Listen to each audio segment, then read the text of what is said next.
Prince and family എന്ന ചിത്രത്തിൻ്റെ first day Kerala box office collection റിപ്പോർട്ടാണ് ഇന്ന് നമ്മൾ നോക്കാൻ പോകുന്നത്. വീഡിയോയിലേക്ക് മുൻപ് വീഡിയോ ലൈക്ക് ചെയ്യുക, ചാനൽ സബ്സ്ക്രൈബ് ചെയ്യാൻ വേണ്ടി ശ്രമിക്കുക. ദിലീപ്, സിദ്ദീഖ്, ജോണി ആൻ്റണി, ധ്യാൻ ശ്രീനിവാസ്, ബിന്ദു പണിക്കർ എന്നൊക്കെ പ്രധാന കഥാപാത്രങ്ങളായെത്തി ഇന്ന് റിലീസിനെത്തിയ ചിത്രമായിരുന്നു പ്രിൻസ് ആൻഡ് ഫാമിലി. എല്ലാ സിനിമാ പ്രേമികളും ഒരേപോലെയായിരുന്നു പ്രിൻസ് ആൻഡ് ഫാമിലി എന്ന ചിത്രത്തിൻ്റെ റിലീസിനായി കാത്തിരുന്നത്. ചിത്രത്തിന് അത്യാവശ്യം മികച്ച അഭിപ്രായം തന്നെയാണ് ഇപ്പോഴും പുറത്തുവന്നുകൊണ്ടിരിക്കുന്നത്. അതുകൊണ്ട് തന്നെ ഏവരുമേറെ ആകാംക്ഷയോടെയാണ് ചിത്രത്തിൻ്റെ കളക്ഷൻ റിപ്പോർട്ടും അറിയാൻ വേണ്ടി കാത്തിരുന്നത്.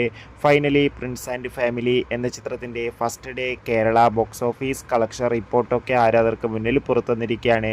ഇന്ന് ആദ്യ ദിവസം കേരളത്തിൽ നിന്ന് 2 കോടിക്കടുത്ത് കളക്ഷൻ നേടിയെടുക്കാൻ വേണ്ടി സാധിക്കുമെന്നാണ് ട്രാക്കിംഗ് റിപ്പോർട്ടുകൾ സൂചിപ്പിക്കുന്നത്. എന്തായാലും പ്രിൻസ് ആൻഡ് ഫാമിലി എന്ന ചിത്രത്തിൻ്റെ കൂടുതൽ ബോക്സ് ഓഫീസ് കളക്ഷൻ റിപ്പോർട്ടിനായി നമുക്ക് കാത്തിരിക്കാം. ബൈ.